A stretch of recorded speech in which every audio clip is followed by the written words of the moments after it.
kind of dark. But anyways, I was just thinking about the Conor McGregor Nate Diaz 2 fight. And I keep seeing these postings online of people talking about like, oh man, Conor's gonna, he's gonna rematch Nate Diaz, and Nate Diaz is looking so big, man. Conor gotta be shivering in his boots and blah blah blah. It's like, look, guys, it's the fact that Nate Diaz has always been bigger than Conor McGregor. He ain't getting no bigger, he's always walked around at 170 pounds or something like that. And people saying, oh, he's looking so ripped that he's gonna destroy Conor McGregor. Conor McGregor shaking in his boots. Well, no, he's not. He's not. There's a simple answer for whether Conor McGregor will beat Nate Diaz or not. There's always been the same answer for the way people beat the Diaz brothers. It's not fighting them. That's the easiest way to beat Diaz brothers. I'm not gonna fight this guy. I'm gonna show up and I'm trying to outpoint him to the best of my ability. The question is that the approach that Conor's gonna take? Now Conor is saying he's already putting it out there like he knows that people, like most fight fans already know, like you're gonna come out here and you're gonna try to point match Nate Diaz, and I've heard a few people on YouTube say, well, that's not possible. If you got 7 minutes of gas in the tank, you got 7 minutes of gas in the tank. Well, that's not true. The reason you got 7 minutes of gas in the tank is because you throwing everything you got into every single punch you throw. You can last 7 minutes. Can you last 25 minutes or 15 minutes? I guess it'd be 25 is the main event. Yeah, you can. Just you put 50% in all your punches and don't throw as much and run away from him. You gotta swallow your pride a little bit to do that. But are you willing to do that? And I think that'll be the telltale sign with Conor McGregor. Now, I'll say I have Conor McGregor picked to win the rematch, but I had Conor McGregor to pick to. Did I pick Conor McGregor to win the first fight? I think I picked Conor McGregor to win the first fight. I thought it'd be a tough fight for him. I think the exact thing I said was that as long as he didn't try to finish him.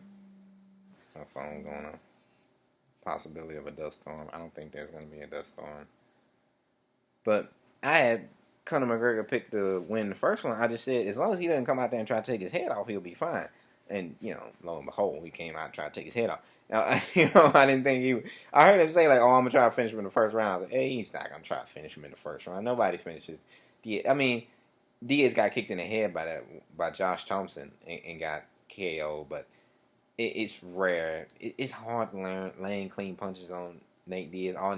It's hard to beat Diaz, a Diaz brother. I mean, even Nick. You look at Nick Diaz, and he lost his last 3 fights in a row. He lost to GSP. He lost to Anderson Silva, and who did he fight before GSP?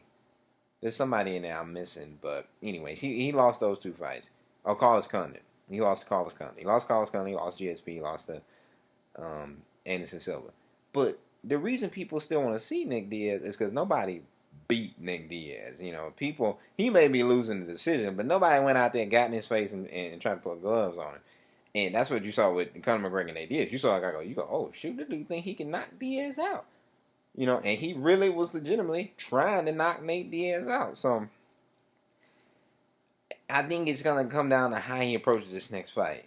He's going to have to realize, like, look, Nate Diaz can take your punches. Like, I heard a lot of people saying, like, he has a touch of death in his hand. And I agree with most of that. But I said, look, man, he can't touch Nate Diaz and make him go to sleep. I heard a bunch of people, I think Faraz Hobby was one of the ones saying that he has a touch of death in his left hand. If he touches Nate Diaz, he's going to sleep. And I was like, look, man, he hits hard at 145. But this is Nate Diaz, coming in at 170.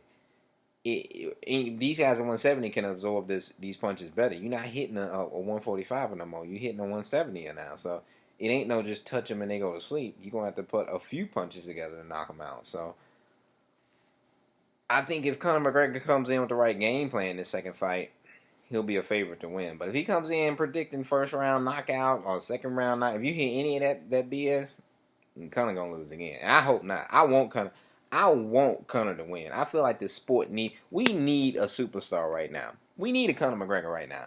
We need a big star. Ronda Rousey's gone because she got kicked in the head by Holly Holm. Anderson Silva ain't quite the superstar that he used to be. John Jones on a 2-year ban. Brock Lesnar, it just did. You got your last fight out of Brock. That was the last one for him. He ain't coming back.